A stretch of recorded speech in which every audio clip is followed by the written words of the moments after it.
Let's see. I think it's working now. Wonderful. There we go. Nice. Okay.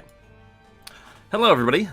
It's me, the Invisible Gunslinger #1, and we're going to be warming up today with some more Binding of Isaac. Before we get into the real good and gooey stuff of Detention and Goosebumps. That's what we're going to be doing today. But for the beginning, I just wanted to warm up with some Binding of Isaac. I actually was going to warm up by playing some of the games from the Super Mario All-Star Collection, particularly the Lost Levels. I was going to maybe try my hand at that again, but I could not get the emulation thingy to show up on stream for whatever reason, which was more than a little bit concerning. That's why I'm kind of starting us off like 5 minutes late or so, just because I was really trying to get that to work. Very slapdash an attempt to try to get that to work, and it did not, which is a bummer. So that's upsetting. But anyway, so yeah, I'm just warming up my choppy chops here by doing a few challenges. So last night I did a few challenges. I'm actually being very inconsistent right now because last night I had a chat box and this time I don't. So I'm trying out different things to see which looks better and which people like more. If people look back on my old clip, or if I upload this to YouTube and, you know, people have certain preferences on, hey, give me the chat box, or no, make the whole, like, video game big, and we can see the chat in the upper right-hand corner, depending on what people want.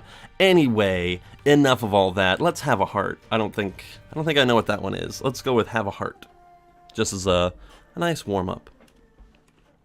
Alright, well, looks like we have a ton of hearts, and we have the little power-up which allows us to drain enemies of their health by killing them. Interesting. Fascinating. I had a very good night last night with streaming. If you guys didn't catch it, it was pretty successful. I think I got more than a few really good challenge runs done. And one in particular I should have gotten done, but I got screwed completely. I was doing the one challenge run where you have like 99 bombs and you can't use your tears or anything. And I got the pill bombs are key, so I had like 95 keys, which was fine, but nothing else. I couldn't do anything else except use the bean power-up to, like, fart on people. It was awful. Legendarily awful. We don't have our little vampire Dracula cape on anymore, sadly. But now we're just really big and cute and all that, if you consider this to be adorable. That's a long boy. Oh my, that's a long Larry Jr. Ho ho ho ho. Try pushing that boat out. Oh my god. Look at that sucker. Yuck. Larry Jr. is always one of the more disgusting bosses, especially in the early game, because he's just so, you know, he's the human centipede, basically. He's the human worm. It's just, you know, there's all the, it's the blood caked on his lower half that really gets it for me. You know, forget the whole splitting him into segments or whatever. It's the blood. It's not even his teeth. You know, his terrifying, awful teeth. You know, even though these are all supposed to be like dark reflections of like Isaac, I guess. You know, they're all the could have beens of Isaac and what he looks like. That's why they all kind of look like him, and why you look real fucked up as you keep going along through this. Maybe I should have warmed up by playing Oblivion. Yeah, maybe I'll do that a little later tonight. Maybe I'll wrap up the stream tonight by doing Oblivion. Maybe next weekend I should stream the Shivering Isles, which I have never ever done. As much as I love Oblivion, I have never actually gone to the Shivering Isles, and I think that would be wonderful. I know all about it though. I know that you go to the mad god Sheogorath's realm, and it's like all the inhabitants are completely insane. So it would be a lot like playing Harvester again, which would be... That's basically all it is just go to Harvester. Go to the town of Harvest. Mongo, baby. He's a guy. He's here with me. Live from my basement. It's Mongo. Mongo. Okay. Hissy sounds, all of that. I'm, somewhat dreading this week. Just because I gotta keep going back to do the substitute teaching thing. And again,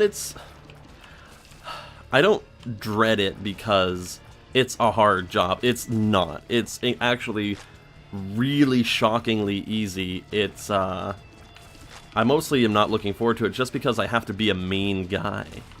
I have to be mean. And that's uncomfortable being mean to little kids. And I don't want to be mean. I tell them straight up, right when I get there, hey kids, look, you know, today's going to be as easy or as hard as you make it.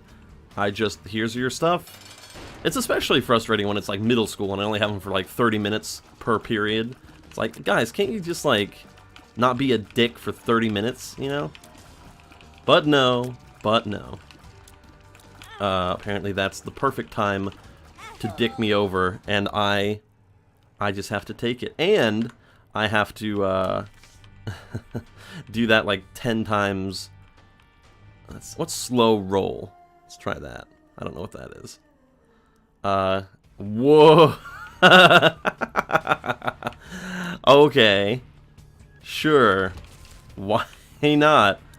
Giant piercing tear arrows that come right towards me. How nice. How very nice. I can't see this going wrong in any way. Alright.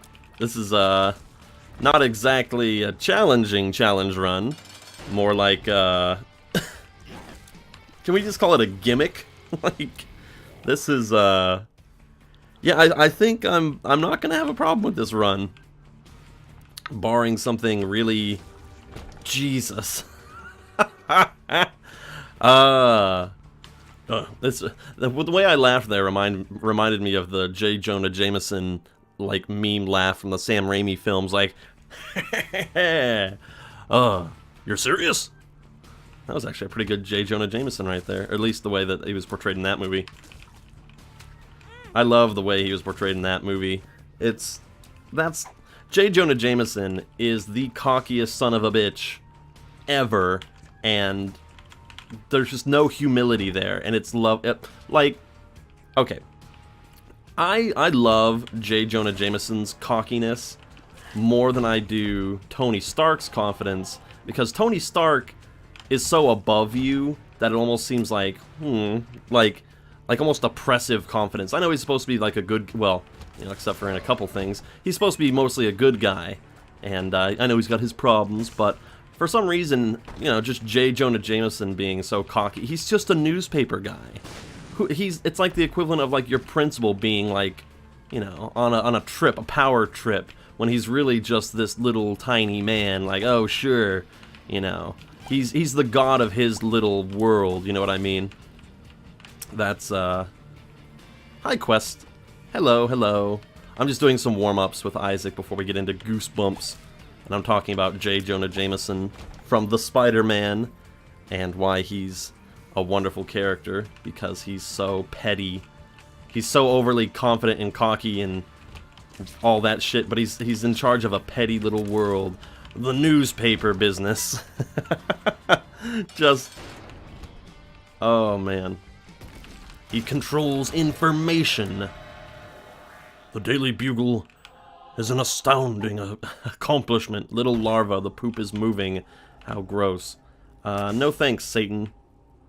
And his cartoonish hatred of Spider-Man and his complete confidence that Spider-Man is a jerk is just classic. Classic reversal of fates, and someone who thinks they're the good guy and is gonna out the bad guy, you know, that, oh, I know the real truth. You know, almost that conspiracy theorist sort of guy that you can't dismiss. I want Spider-Man. I want pictures of Spider-Man. Parker, if you don't give me pictures of Spider-Man by 3 o'clock this afternoon, then you're fired. And you know I don't really want to fire you because It's hard finding someone so useless who will work for so little. So, get out there, get to it. He's almost like Mr. Krabs, you know? He's like Mr. Krabs, but with a little bit of dignity. The real villain. Just concerned about money and profit and the bottom line. Real American #1 best boss. You know he would have a plaque that unironically says #1 or world's greatest boss that he bought for himself because he thinks he's the world's best boss. Fight me, Spider-Man. You wouldn't fight me. I'm a public servant. All I'm doing is telling it like it is. If you can't handle the truth, Spider-Man, then I'm sorry. I'm not even sorry. Go ahead. Go ahead and try to punch me. You're no better than that jerk, the Green Goblin. By the way, this challenge again, can I just say how much this challenge is really hard? Like, really difficult. I can't believe this. This is just outrageous that they would even put such a thing, such a monumentous thing. Spider-Man, you're fired. Parker. Oh, it's just the best. Man, you know, hold on. I want to move the chat up just a little bit. There we go. There we are. Okay, that's good. Wait. Whoa. Okay, there we go. Sorry, had to check something. Boop. Yeah, we'll do Goosebumps, but I think I want to lead with Detention. I don't want to end on something more dark. Spider-Man, get me pictures of Peter Parker. I don't care what he's doing. I don't care what he's looking like. I don't care what he's got in his mouth. All right. I don't care if he's sitting on the toilet eating a hot dog while singing the Can. I need it. I need it by 3 o'clock this afternoon, or you're out of a job. And remember, the grittier the better. The public love the gritty. Spider-Man, I'm your new uncle.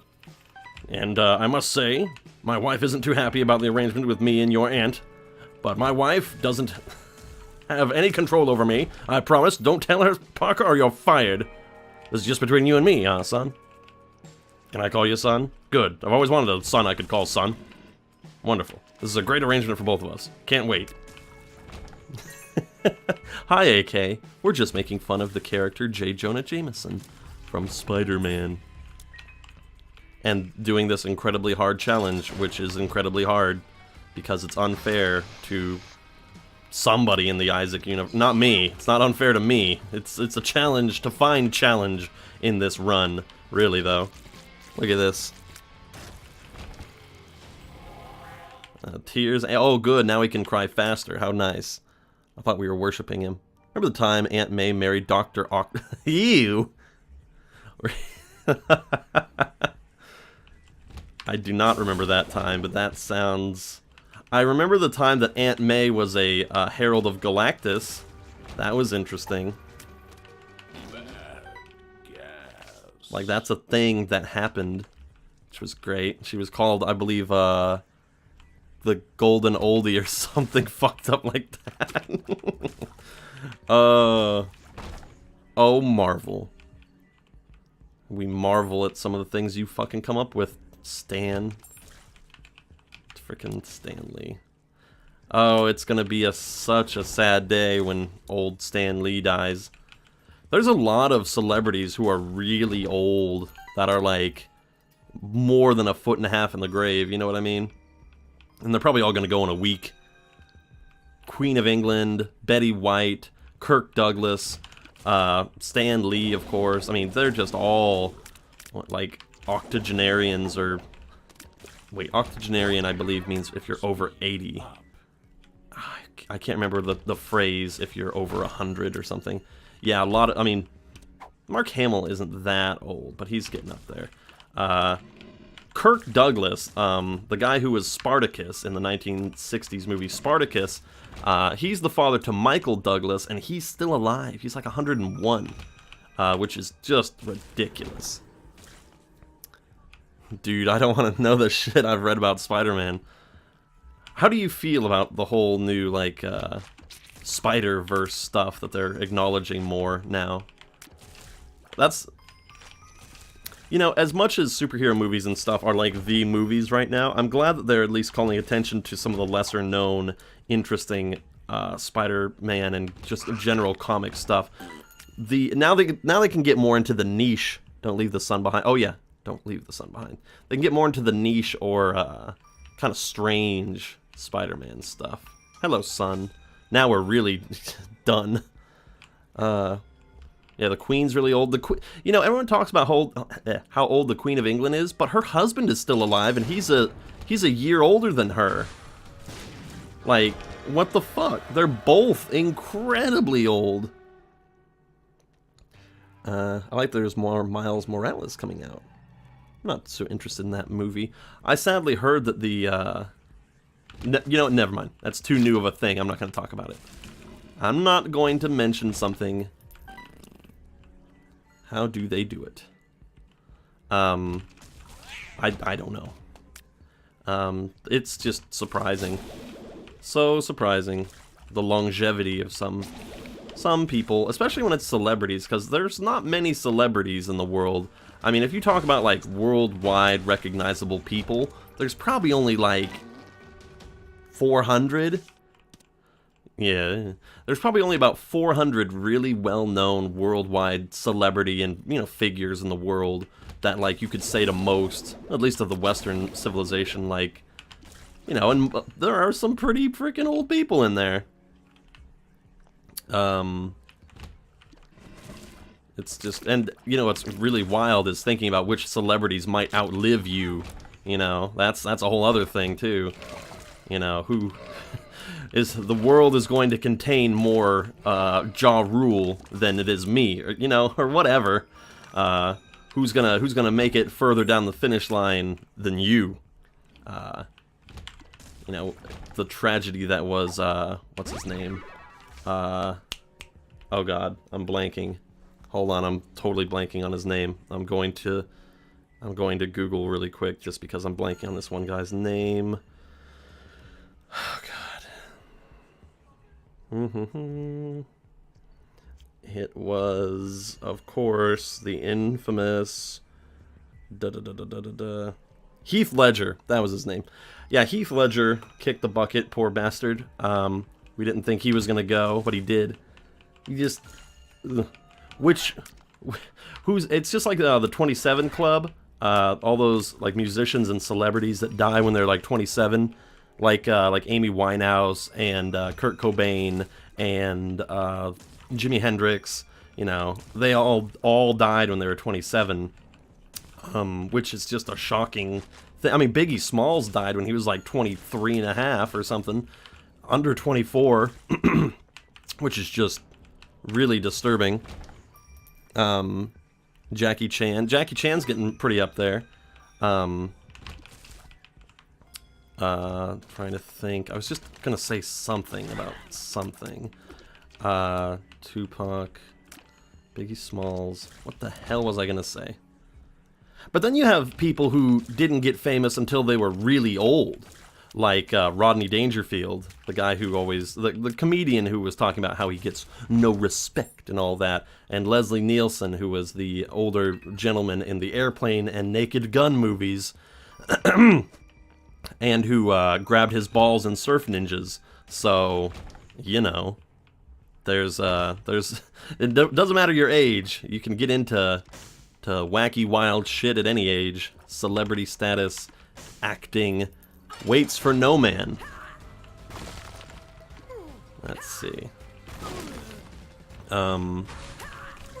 It's never too late, but you never know when your ticket's up. Oh, that was what I was going to talk about. So, speaking of people who died a little bit too young, there was a guy in literature, a guy who wrote a lot of cool-ass shit, named Christopher Marlowe. And Christopher Marlowe has been debated... There we go. Christopher Marlowe is debatably... Wait, you're already here? I know, right? This is not a very difficult challenge. As a matter of fact, fuck it, let's do Boss Rush. I'll take this one. Wide. Holy shit. Holy shit. I mean, I have the sun. Why the fuck not? I can heal myself all the way back up. Oh my good gumdrop god. Oh, not this guy. I hate these little poop guys. But anyway, Christopher Marlowe wrote a lot of fun stories, my favorite being Dr. Faustus. Dr. Faustus is a story about a man who sells his own soul to the devil, and he wrote The Great Tamburlaine, which was a wonderful story. Wrote a lot of stuff. He was actually a lot more prolific, which means he wrote a lot more stuff, than Shakespeare, and a lot more interesting stuff than Shakespeare when he was at Shakespeare's age. You know, like, at the same point in time, Shakespeare hadn't wrote like shit, and Christopher Marlowe had written a bunch of really cool stuff. Unfortunately, Christopher Marlowe was taken way too early. In a bar fight, somebody stabbed him in the eye and killed him. People think it might have been an assassination plot, but yeah, he was stabbed in the eye and killed at like 24, 25 or something, and it's quite the blow for the literary community because he might have been... He definitely would have been bigger than Shakespeare. Like, we wouldn't be talking about Shakespeare nearly as much. We would be talking about Marlowe, and it's a real damn shame. Real shame. I particularly like the Tamburlaine story because it's all about this general from the East who's... he starts off, I believe, as a slave, and he works his way up through the ranks of, you know, an army, and he's just ruthless. And my favorite section of the story is whenever he's going into battle, he always pitches his tents up, and he has a whole bunch of different colored tents, and he puts up whatever color tent depending on his mood. You know, if he's all dressed in green or whatever, then he's a little bit more subdued. If he's wearing his white tunic and tent, then he matches it all together. Then he's feeling more merciful. But if he's got the black tent going, he is not fucking around. As a matter of fact, one time when he had the black tent up, the village, or the town he was going to invade, sent, I believe it was like 25 virgin girls as like a please don't kill our town kind of thing. And he took it, because he was flying the black tents, he was so pissed off that he took it as a major insult that he took the girls and stapled their bodies to the city walls. He was so pissed off. So don't fuck with the Great Tamburlaine. He was like 7 feet tall too. So that's just a fun little story. Really fun guy. Nice. That was a long story too. I had to read that. That was an interesting one, but still very long and kind of dull to read. You know, it's nice to have read all this stuff, but it's nice to be able to give a plot synopsis than to say, just go read the whole thing. I would not recommend it because in more modern language, it's kind of hard to get through. You know, same with Shakespeare. Shakespeare, I don't believe, should be read. Shakespeare, I believe, should almost exclusively be seen and performed. When I see Shakespeare plays, they are infinitely more interesting and easy to understand than than having to interpret what a character's doing and saying and all that shit. It's not very wonderful. So if you can see plays, especially Shakespeare plays, go do it. I recently, back, what was it? In May, I was in England, and I went to a theater, and I saw, I believe it was an Agatha Christie play, Mousetrap, and it was wonderful. So I actually got to see an authentic, pardon me, English play. It was the longest running play in England's history. They've been doing the same play week after week for 66 years, which is a dedication to the story, and I mean, people are still showing up to watch it. It's really funny. Good cast. Unlike most other plays that I've seen, mostly in, like, high schools or whatever. Oh, that's it? Oh, shit. Oh, come on! I could take over the world with this! Look at this! Oh my god. Bring it on, baby. Holy shit.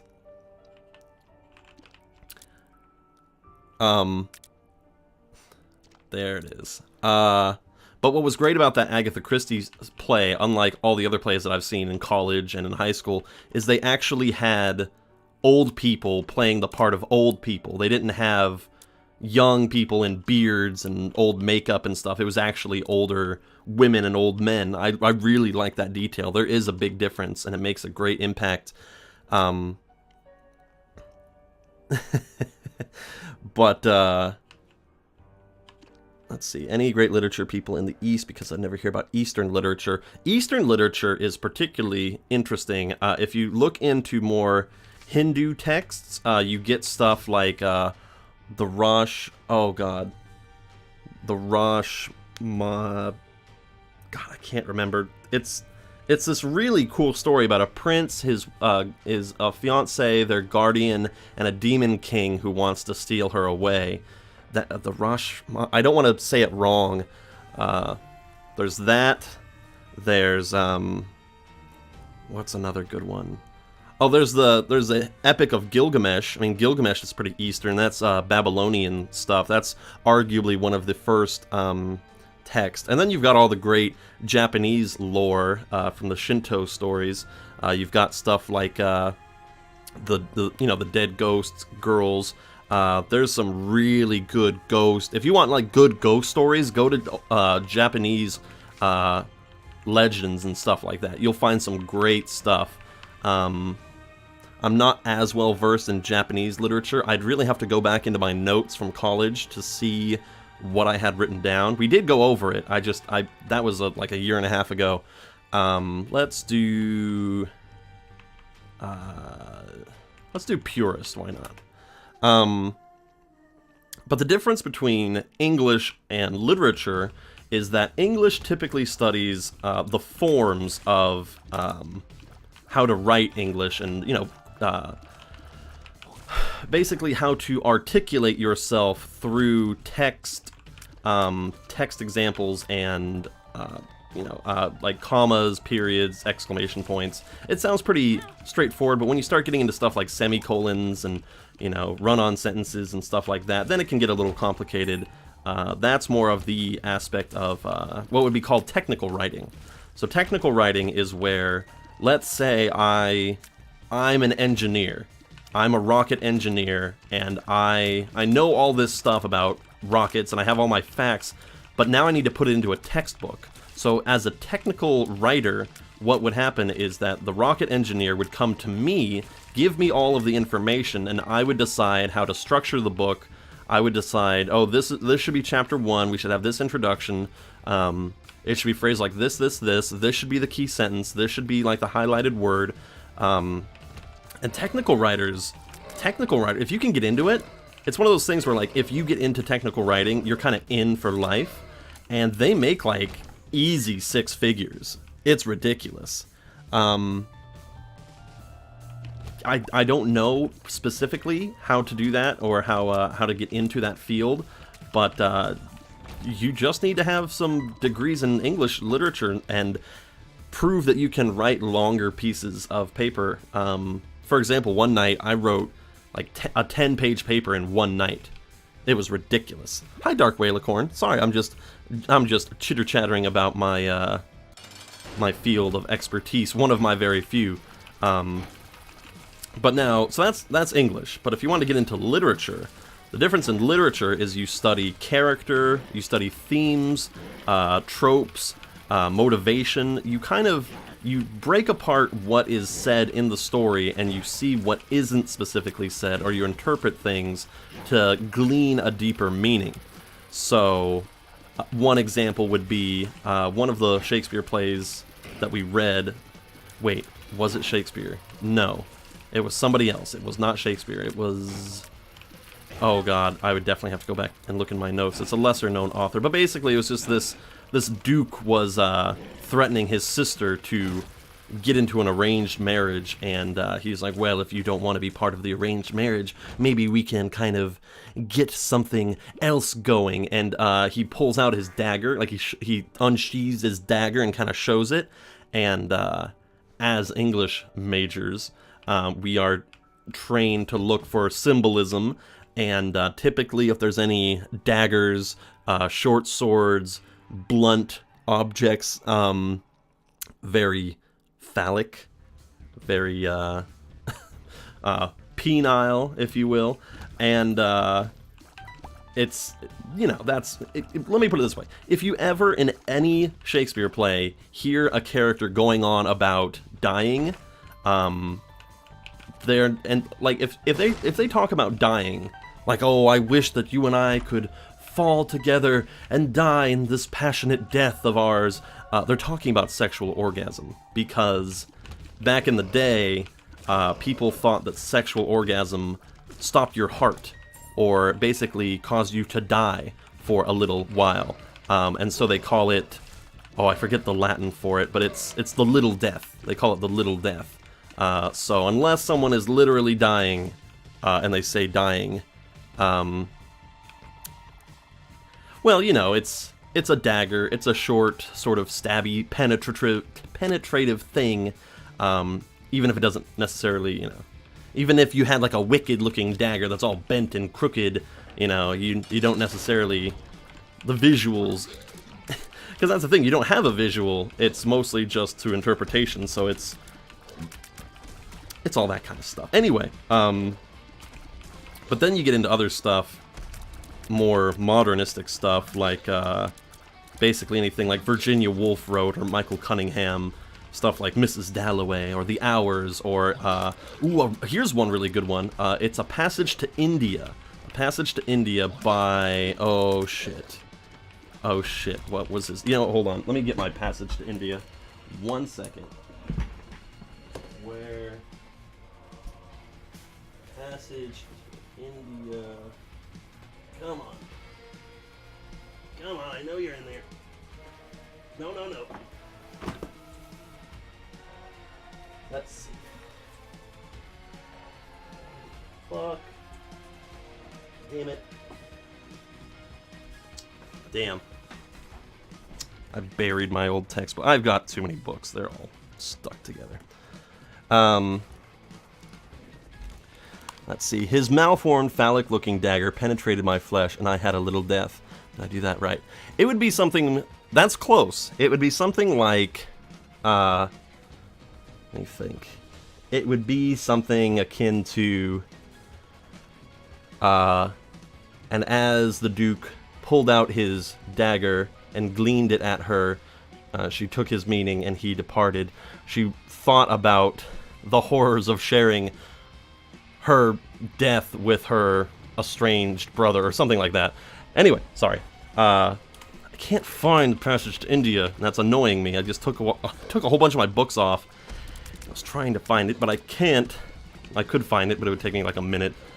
And nobody wants that. Let's just continue with Binding of Isaac. But I guess... Oopsie. If you want a really good symbolic story that is... that is at the same time absolutely absurd, go and read The Satanic Verses by Solomon Rushdie. And that's actually a book that... that's actually a book that got a hit put on his head, because he was criticizing... Or no, it wasn't necessarily criticizing. He was making a joke. He was making a few jokes at the expense of the Prophet Muhammad, and somebody read the story. They didn't read the whole thing, because if they read the whole thing, they would see that it's a little bit more... There's a lot of care put into that. It's a very careful sort of joke at Muhammad, but the Imam put a hit on his head and basically said, if anybody can kill Solomon Rushdie, I'll give you $1 million. And it stayed on his head for 30 years, and I believe nowadays it's not on, and I think he's okay, but he had to go in the witness protection program for quite a while for that. And the reason why is the main character, Jibril, which is appropriate for talking about the Binding of Isaac. Jibril basically has these weird dream sequences where he is the Prophet Muhammad, and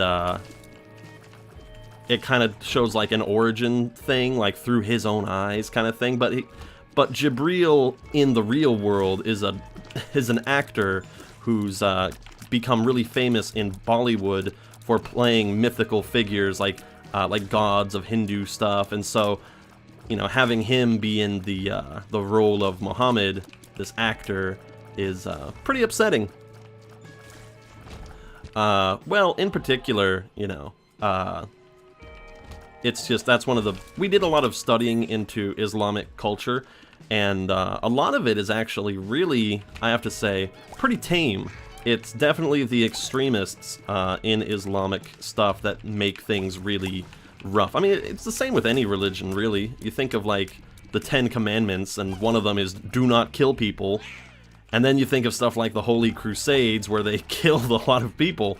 So it's, you know, every religion has its, like, people who interpret things wrong and take the text to justify some bad actions. So, I mean, we've seen the same thing with, like, in France, the guy who drew the comic or something, and he got, like, his office got bombed or something. I forget what it was. It's just, and it's, you know, we see the same sort of fanaticism even in video game culture, you know. I mean, for God's sakes, one video game reviewer, his whole website got DDoS, whatever. His whole website got, like, completely spam fucked, shut down, because he gave Breath of the Wild a 7 out of 10.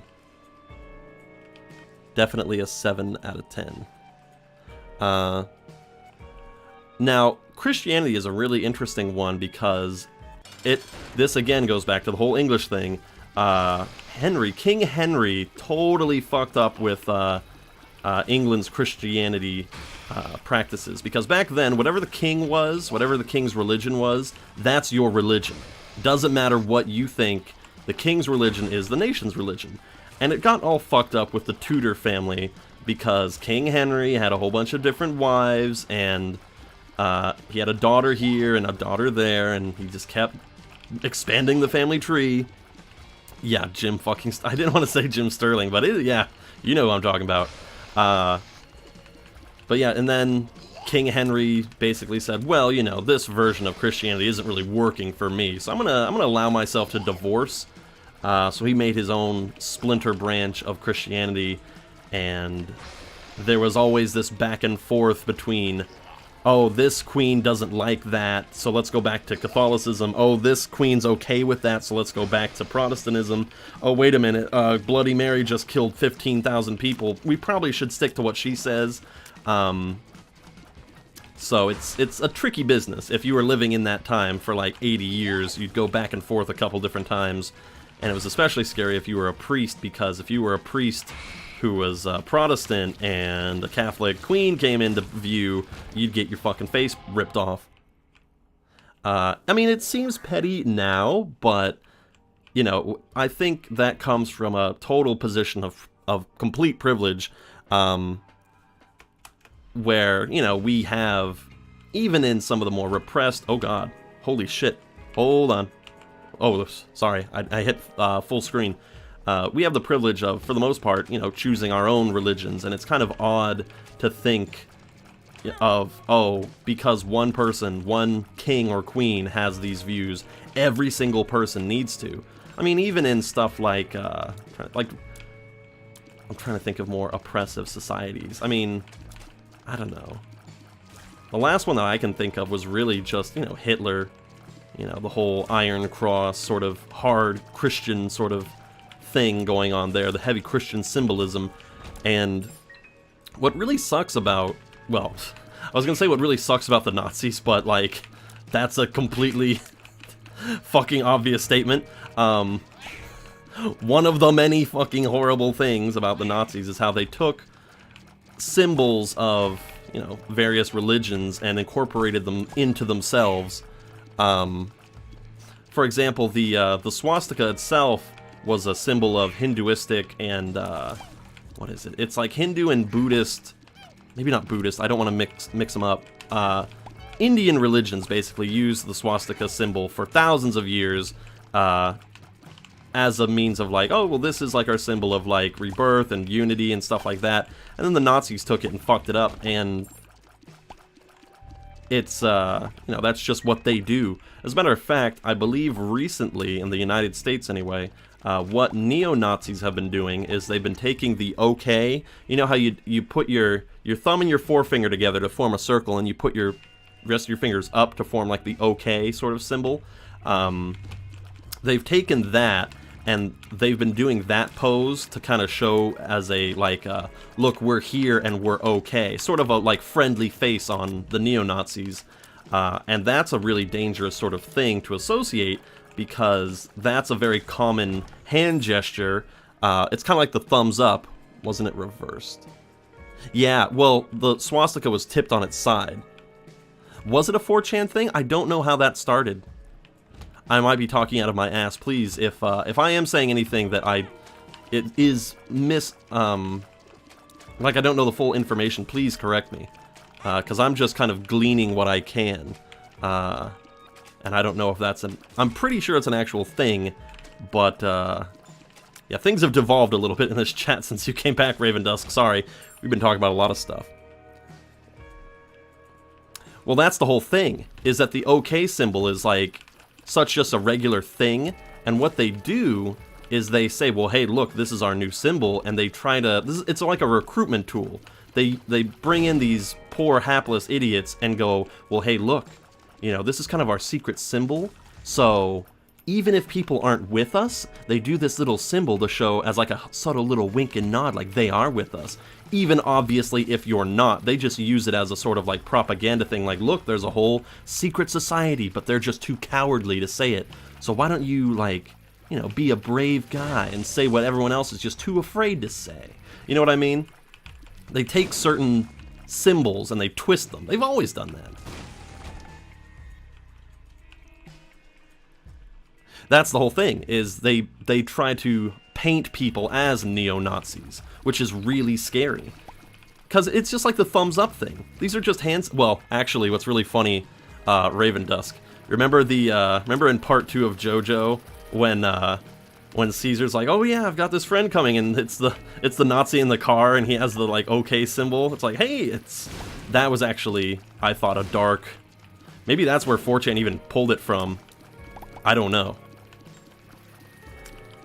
I saw some screenshots. I don't want to believe something like that has been blown out of proportion. I don't know. I'm just addressing it as something that possibly is going on. But maybe it's not. Maybe it's not as big. So that's just something that I've heard. The news moves so fast. Hold on, let me see what this is. Click. Oh god. What the fuck? Interesting.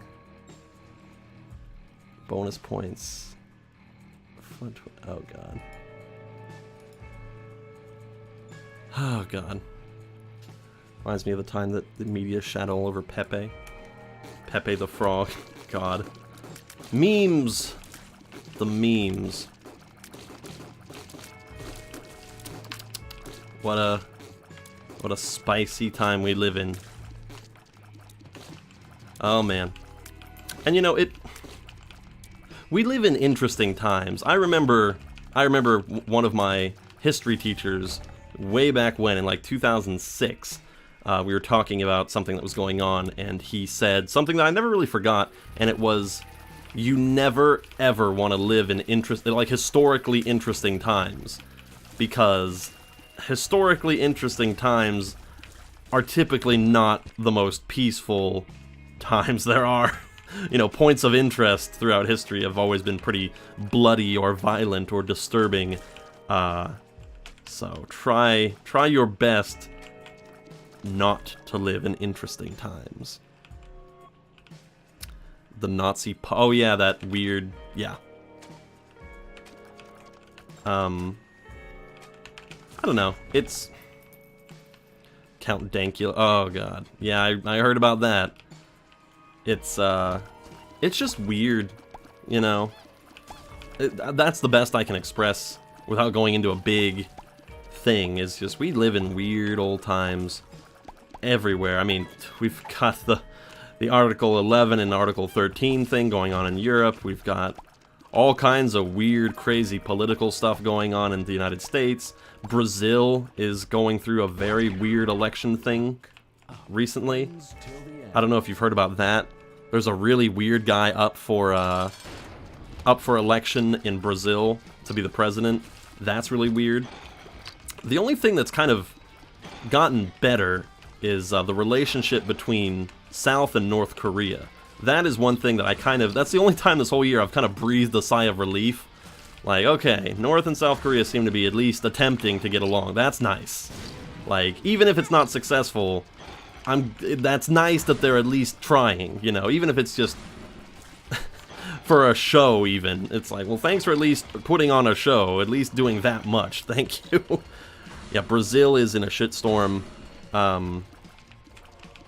It's rough.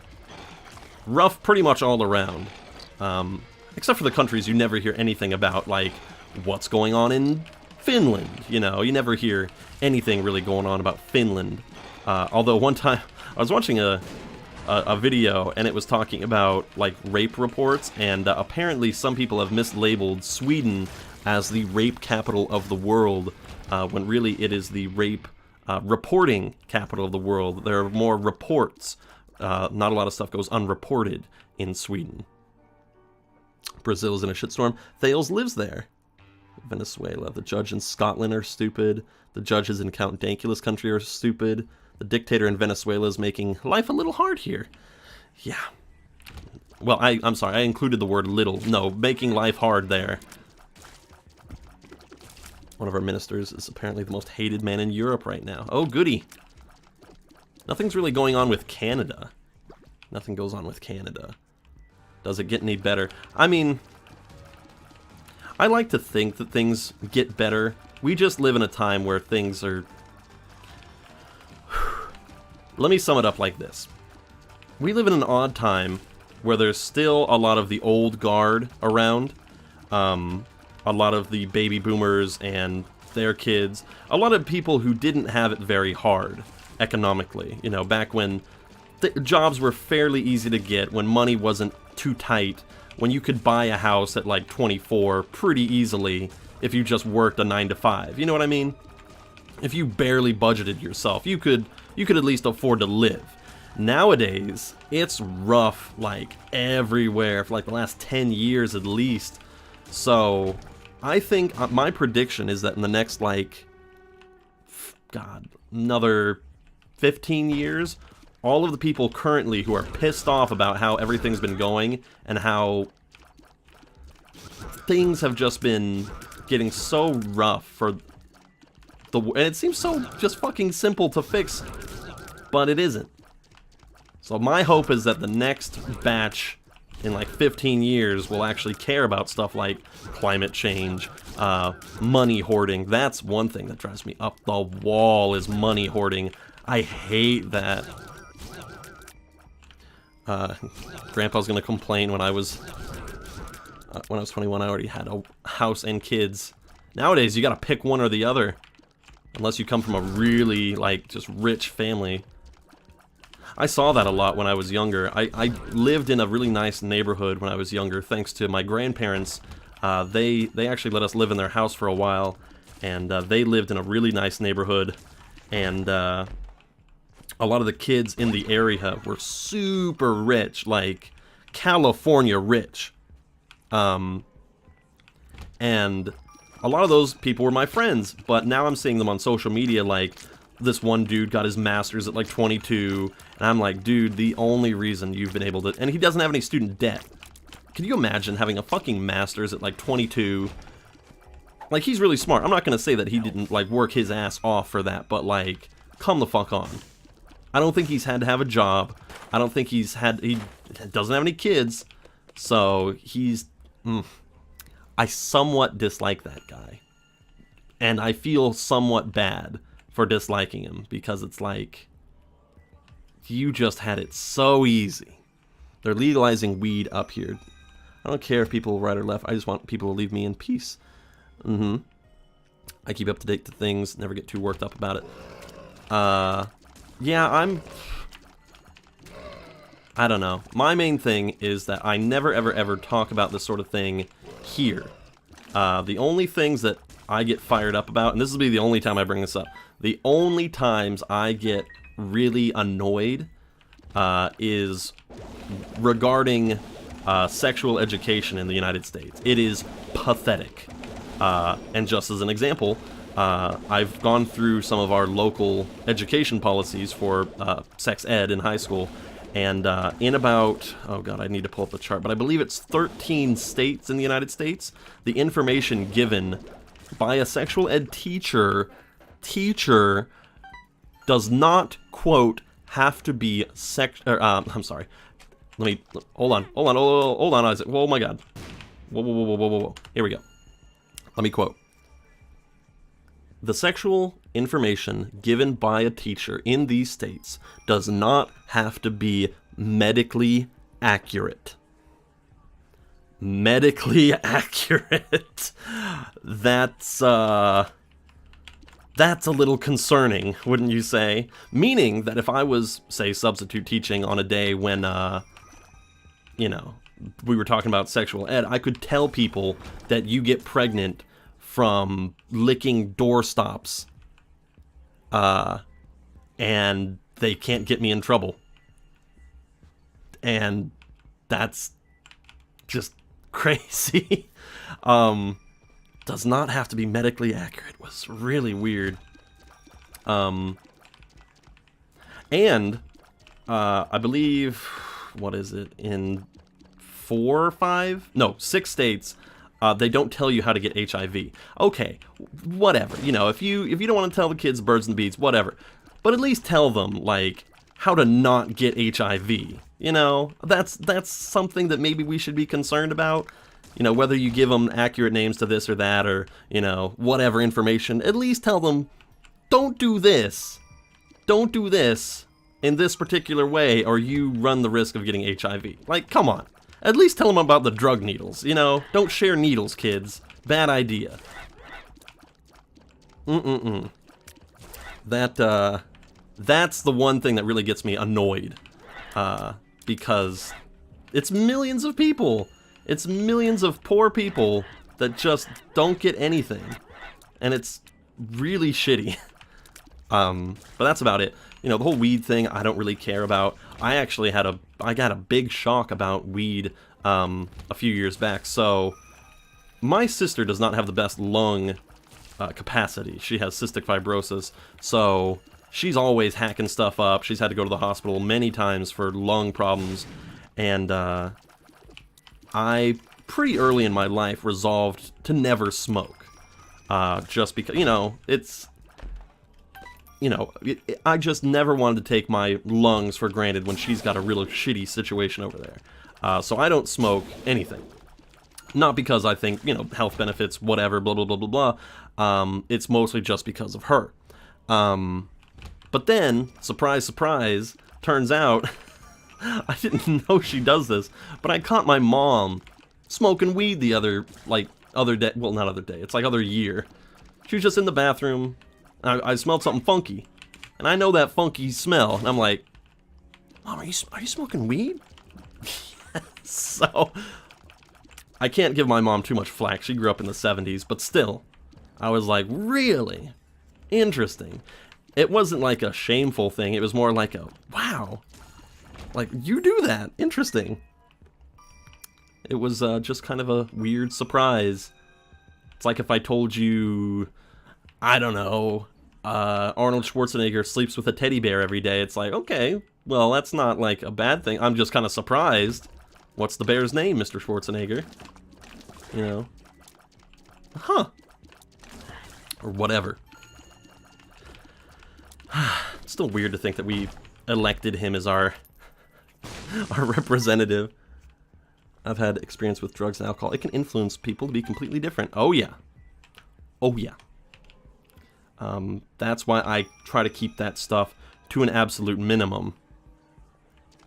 I don't drink because, well, I get weird. Do you mean like that time that you told me that you were doing Thriller on a table and your lady friend tackled you? I never forgot that. Yeah, what if he named his teddy bear Cookie? Cookie, put that down. I don't think I'm gonna win this run. Wait a minute. Yes, I am. Where the frick is the exit?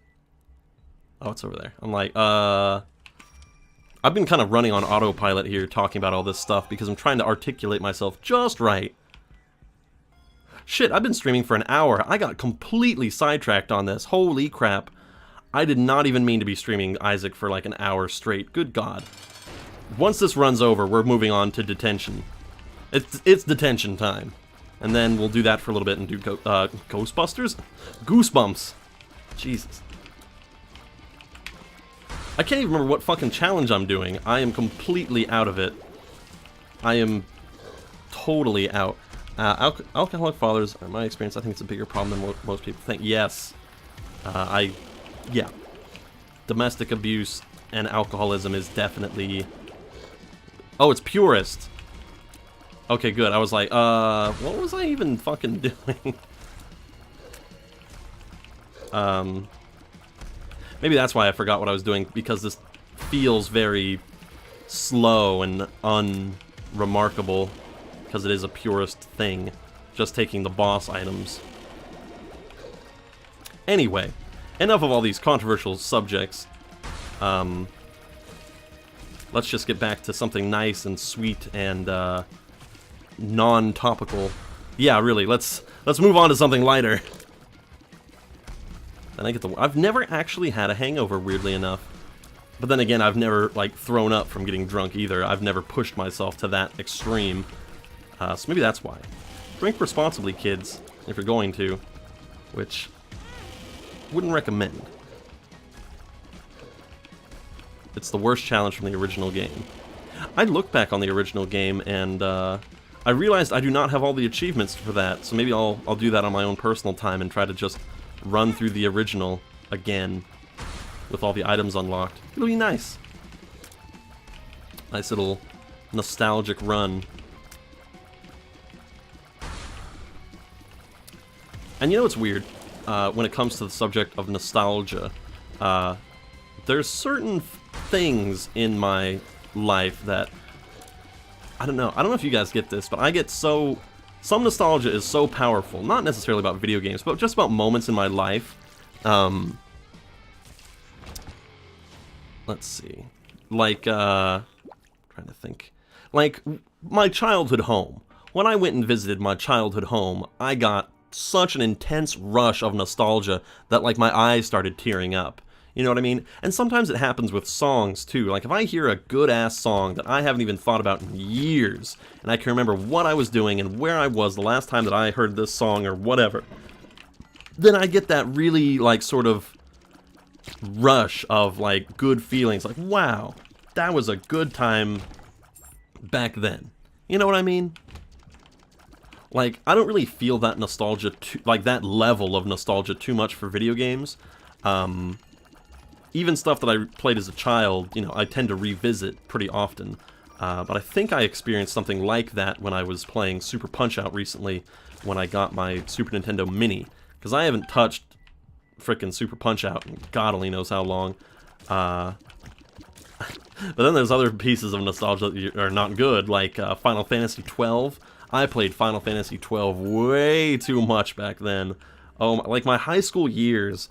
I remember pretty much just going through, going through Silent Hill 12 a lot. I even got the guidebook from Blockbuster, and I think I still have it over there. And what really pissed me off about Final Fantasy 12 is that you can't get the best weapon in the game, the Zodiac Spear, if you open one of 3 chests. Like, there's 3 chests throughout the world that trigger the Zodiac Spear so that it won't spawn. And that pissed me off as a kid. It's like, how the fuck are you supposed... Like, really? And they're not hard to find chests either. They're, like, scattered around in the main story areas. Like, really? Are you fucking kidding me? Fuck you, game. Like, that kind of shit, that is... Stop spoiler. Standalone complex. No, no spoilers. I haven't spoiled anything about Final Fantasy XII. It's okay. I was into Unreal Tournament when I was in high school. Unreal Tournament was really funny. I played that briefly Actually, tell me. Wait. Wait, what do you need to know? I'm sorry, I completely stopped my wording there, because I didn't want to spoil it. Spoiling, there's nothing I feel guiltier about than when I spoil something for somebody, you know? That's just such a shame. Even worse than when I said penis in front of that kid's sister, that guy's sister yesterday. That was awful. The chest thing. Oh, it's just, I'd have to look at the guidebook, but it's like, in the area before you meet Fran, there's a chest there. There's another one on a beach later on, in like a whole series of... There's like a whole bunch of chests on a beach that you can open up. There's like 5 or 6 or whatever, and you shouldn't take one from like the end or whatever. I recommend looking up a little guide. I don't remember where they all are, but they are fairly prominently featured chests, and it just pisses me off that if you open any of them, the Zodiac Spear is gone. Boop. Hey! That's pretty nifty. I hope I didn't already do it. You might have. That's the thing. You probably did. Oh, thanks for the health down. It's ridiculously easy to do. It sucks, and that's kind of why I hate Final Fantasy XII to an extent. But I love Final Fantasy XII's monster hunting, like the bounty thing. That was the best part of the game. I spent so much time doing that because it actually felt like hunts. You know what I mean? Like you had to find different ways to trigger these monsters to spawn. It was great. Love that. Tears up when you're tier cap already. Yeah, I know. It's okay. This is actually going quite well. I say as I'm not even close to being done. I think I still have to go into the womb or something. Chub, piss off. I got 8 bombs. You don't want to mess with me, buddy. Should use those hearts to make a deal with the devil. You like living dangerously, don't you? If the devil will show up, I will make a deal. I don't hate Final Fantasy VII. Oh, 12. I feel nothing about it. Not even about Fran. Not even... Actually, Fran is a complete blank, like one-dimensional character. To be real, though. Fran is as two-dimensional as her boobs. Like, it's... Then use the health down to get an upgrade. There we go. I liked 13. I didn't get all the way through 13 just because I realized how linear it was, and it kind of annoyed me. And I wasn't very good at the combat system either, and I felt guilty about that. You know what I should really do? I should really break out my PlayStation 1. I found a PlayStation 1. I did not originally own a PlayStation 1. I found a PlayStation 1 recently at a... recently, it was like 4 years ago, at a flea market, and I have, I've got some really good PlayStation 2 games, or PlayStation 1, sorry.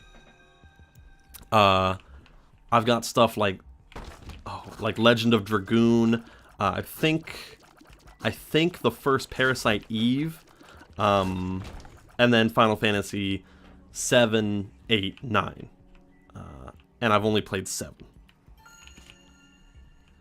Let's see. Yeah, it does. Final Fantasy 7 or Final Fantasy 13 does open up later. 2 of diamonds. Yay! I've got a lot of stuff now. Really, we're doing double chub again? Really? You're double dicking me down on the double chub? What a dick! Way to go.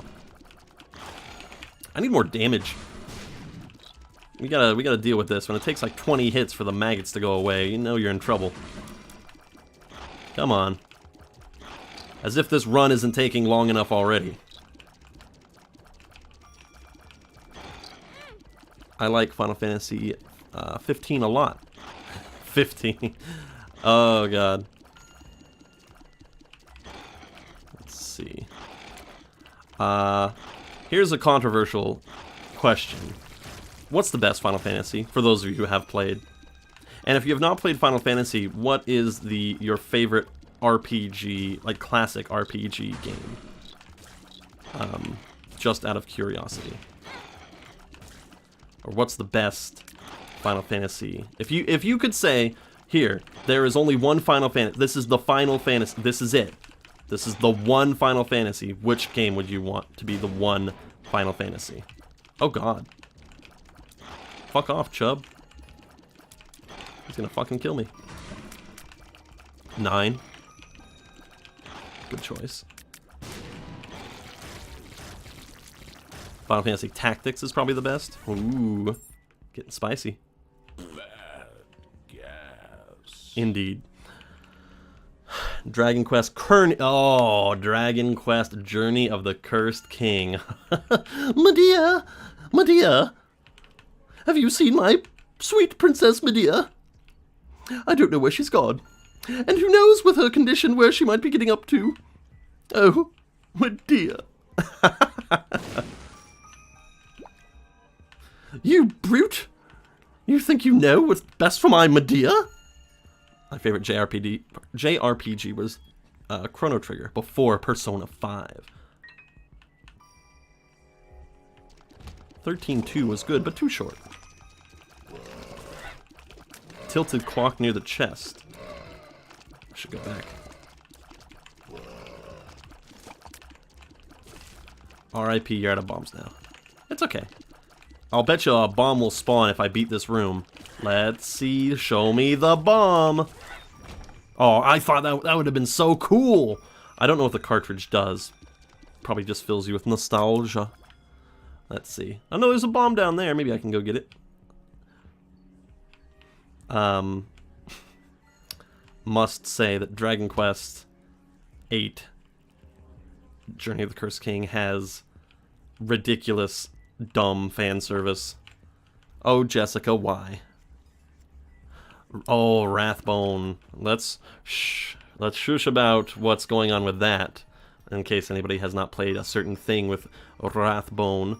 Although, for those of you in the know, I will say that for Wrathbone, I never forgot that instance because as soon as I beat Wrathbone, like literally as soon as Wrathbone was beaten, my father came in and said, hey, by the way, we just killed Osama bin Laden. I'm like, okay, I don't care. I just killed Wrathbone. That was a bigger victory for me personally at the moment. Obviously, looking back, it definitely is not. But you know, at the moment, in the heat of battle, I was like, okay. Sweet. So that's how I'll always remember where I was when that first happened.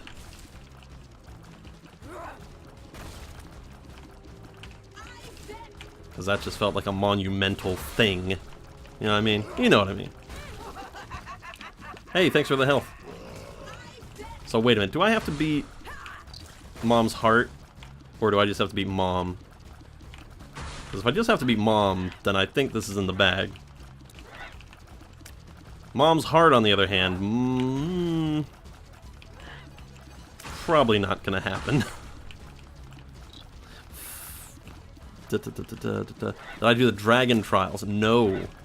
No, I did not. Although it looked fun. I think I started to do it. I remember the big... Was it the dragons in the desert? I remember that.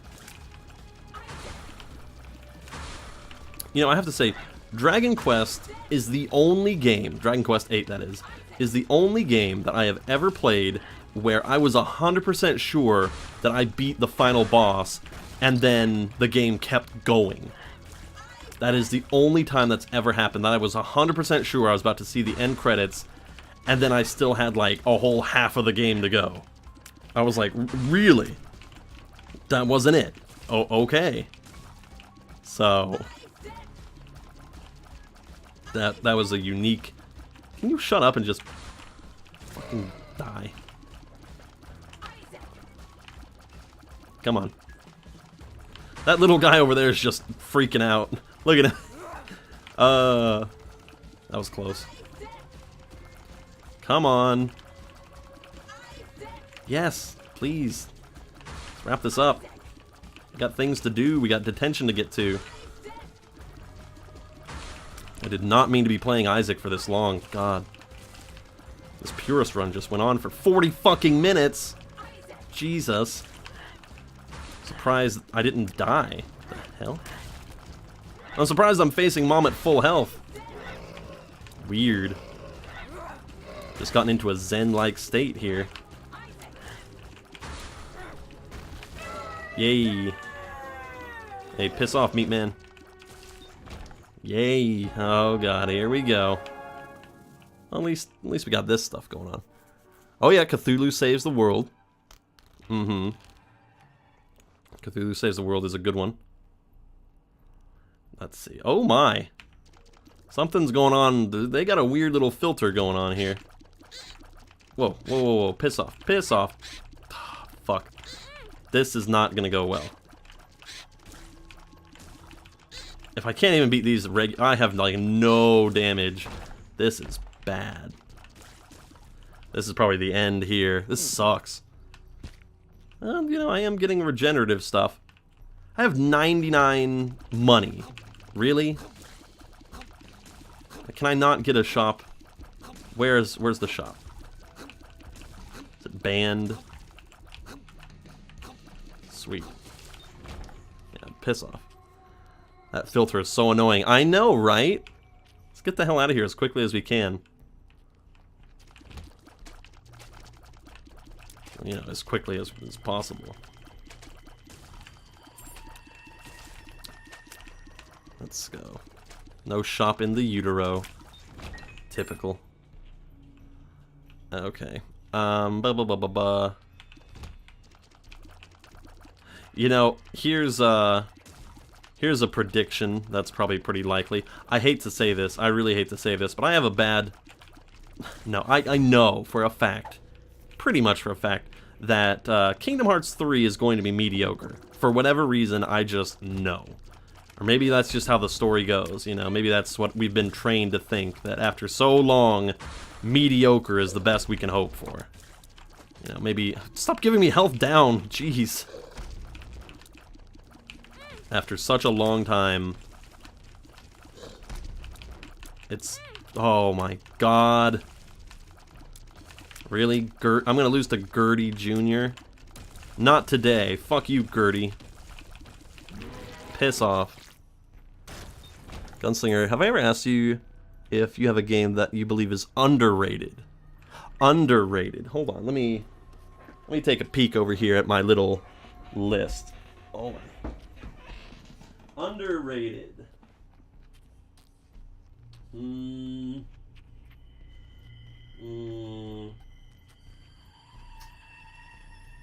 So, just looking at it, use the yellow-orange pill.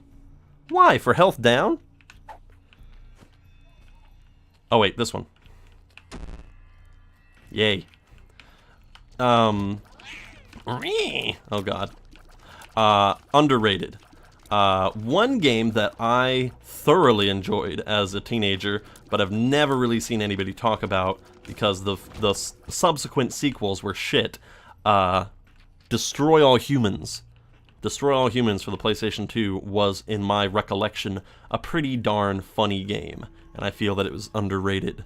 But then again, you know, I was a teenager, so maybe it's not as good as I remember.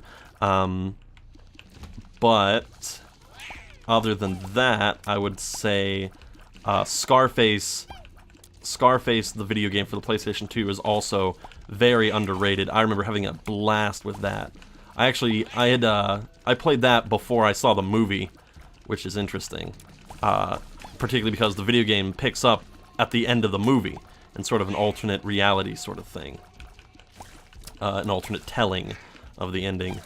And I remember loving Scarface because if you shot someone in the nuts, it would tell you if you shot them in the left nut or the right nut. I got that, little green man. Yeah, Destroy All Humans you never hear anything about. God Hand 2. Summon up the power of the God Hand. You can't... I just fucked that up. You can't say summon the power of the God Hand in a whisper. blasphemy. You have to yell it, but I'm not going to yell it right now just because I don't want to be obnoxious like this filter. Oh, if I only had bombs. If I hadn't wasted them on Chub and Chub 2 and Chub 3 and 4. Oh, good. That regenerative health is coming in handy. Okay. But other than that, the original Star Wars Battlefront is really underrated. Star Wars Battlefront, like the original Star Wars Battlefront 2, is an amazing game. And I more so, you know, forget the whole microtransaction disaster and the whole, you know, star cards bullshit that happened with Battlefront 2 Modern. Knack. Knack. Fucking knack. I'm mostly pissed that they soiled the name, the good name, of the original Star Wars Battlefront 2. That shit was ridiculously freaking awesome. You could play as Yoda. Come the fuck on. Justice. I can never see Justice and not think of the old lady from JoJo's Bizarre Adventure saying, Justice! Mm-hmm. Oh, good. Exactly what I needed. You think a lot of people love it, me included. I have God Hand. You know what's a really, really hard game to get your hands on, but I have been thankfully... Hey, I have 4 bombs now, I can go back. When the fuck did I get 4 bombs? One game that's really hard to get your hands on, but's really good. I remember watching... This is one that I actually watched a Let's Play of way back in the day. Haunting Grounds, or... Hunting Grounds. Hold on, how the fuck is it pronounced? 1 second. It's the one with the dog. The one with the girl and the dog. Haunting Grounds, I believe. That's really cool. Let's see. Oh, on Pride. Yeah, hold on, let me pull it down here. Right here. And let's pull out God Hand, too. Haunting Ground. Yeah, it's not Hunting Ground. Haunting Ground. Fear, panic, terror. You're lost in an eerie castle. You're being chased. There is only one. There is nowhere to run. Your only hope for survival lies in the place you'd least expect. Uncover the secret that brought you here before time runs out. Huey the dog. And then God Hand reads, give danger a hand. Defy the laws of physics. Gut-pounding action. Unmatched punching power. You play a larger-than-life hero who has been given the power of the God Hand. From cool moves to the twisted, painful reactions of the enemies, crushing the bad guys has never been more satisfying. Rated M for blood and gore, language, suggestive themes, and violence. Yeah, Haunting Grounds is really fucked up. I don't know if it's more fucked up than Rule of Rose, though. Rule of Rose is really rough.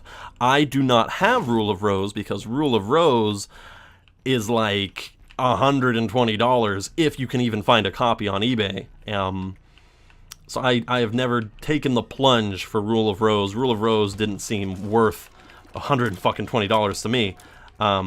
But I one time had a fling with a girl who actually had Rule of Rose. So I've held Rule of Rose in my hands. I've seen it, held it, know it exists, and all that. And it was a sight to behold. I was like, holy shit, how the hell did you get your hands on this? It was very impressive. That's the one thing that I have never done.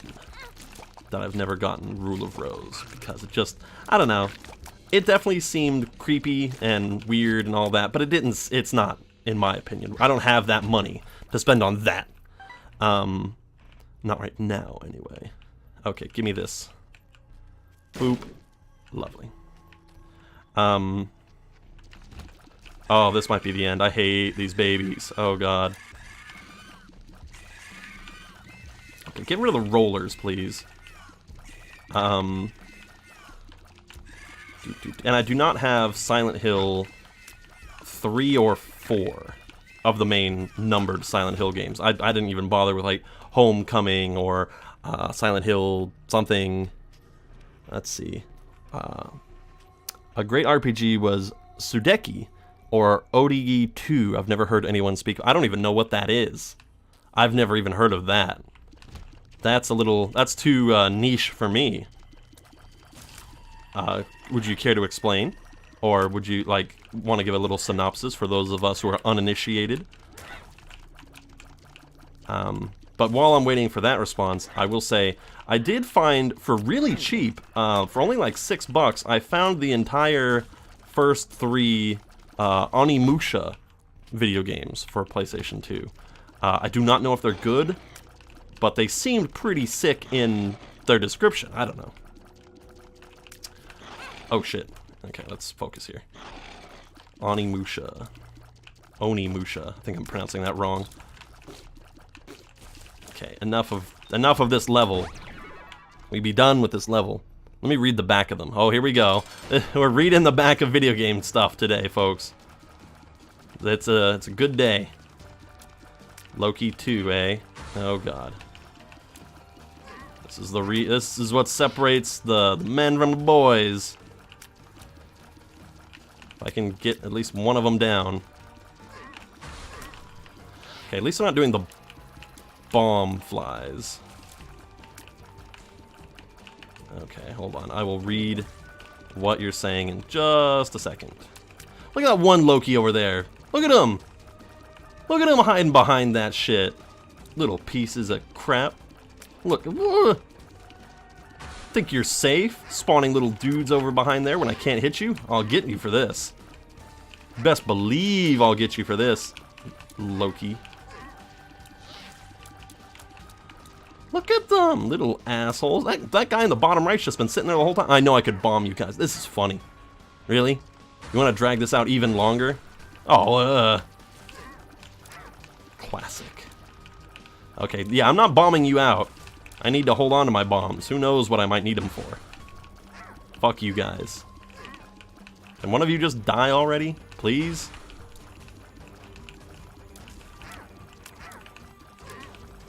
Wailing on these guys for a while now.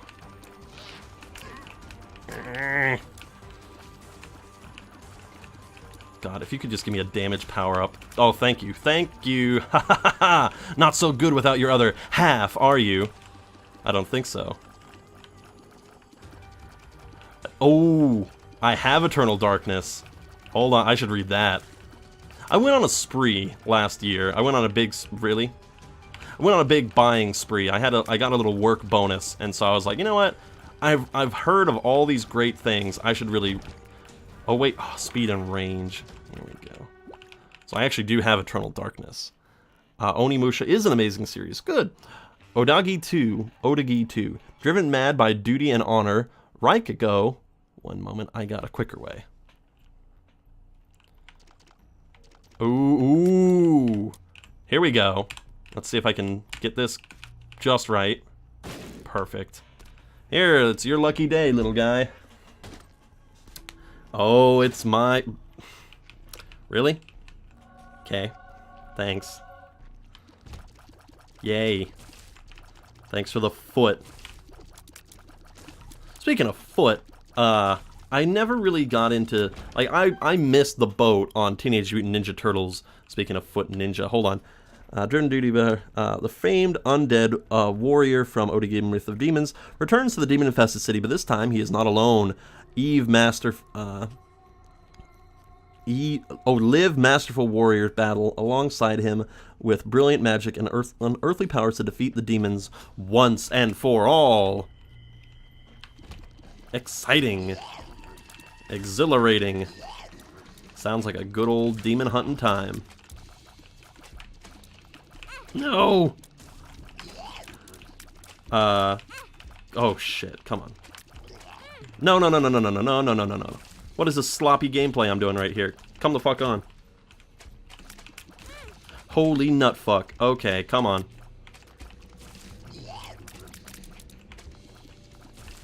Why didn't that little guy give me some health? It's okay, there's a battery over there. Pills, help me out, please. Bombs are key. Okay, I'll take that. Oh, wait, I could have probably killed that little guy for some health. Hold on, this one's not too bad. I'm gonna kill that little demon-y guy for some health. Hopefully he doesn't just give me money. Sudeki. Come on, I can't die in some anticlimactic way. We gotta have climax. Come on. Okay, here we go. Oh, please. And that's the way the West was won. Thank you. Good night. Oh, that makes up for the whole bullshit bombs are key thing from last night. Holy shit. Oh, that was divine intervention right there. Still gonna fucking die.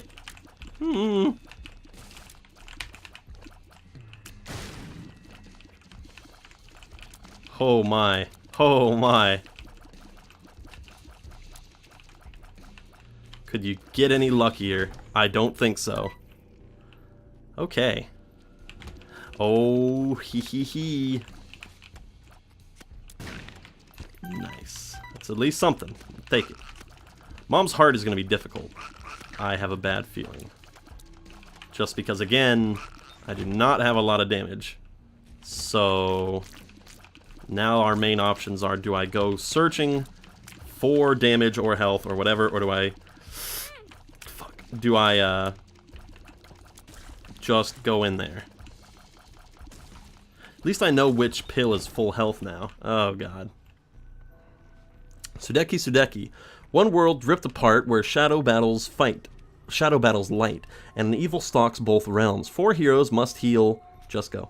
The shift between a sultry wizardess, a powerful swordsman, a soaring gunslinger, and a dark huntress. Together they battle for the stout of 2 lands, where deception wears many masks.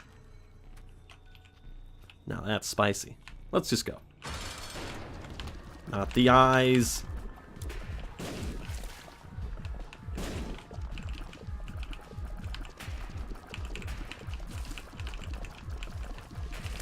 Fuck. Let's go. Hype. Don't normally say that, but this is quite... Oh, God. Hype-induced terror. Thank goodness I've got my bouncy balls to save my ass. But we're not out of the woods. Not out of these woods. Come on. This is very much like... Oh, fuck my eyes.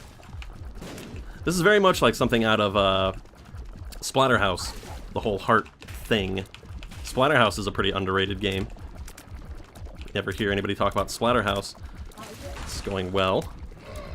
Surprisingly well. Holy shit. Meat man, fuck off and die. Oh, not these things. This might be the end. I'm not chasing them down. They gotta come to me.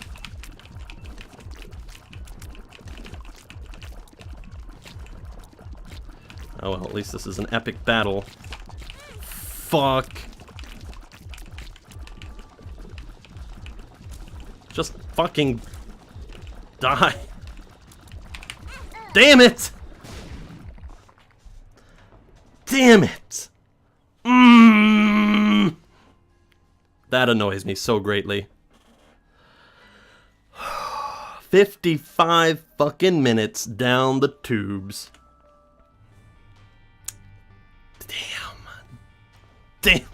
Damn. That was ugly. Even after I had the super secret, amazing, full health. Fuck. Okay. Well, no reason to dwell on it then. We'll attempt this later. Fine, whatever, game. Well, this was certainly a good warm-up. Jesus. I didn't think that was going to take that long. Okay. Tell you what. I've had that happen 5 times in a row. Oh, God. Blood Omen, Soul Reaver, good-ass stuff. Tell you what. So, let's come back in 5 minutes. I'm going to play Detention, I need to get some water. I don't have any water. Oop, there we go. And I'll be back in 5 minutes, okay? So, yeah. Be right back. 5 minutes.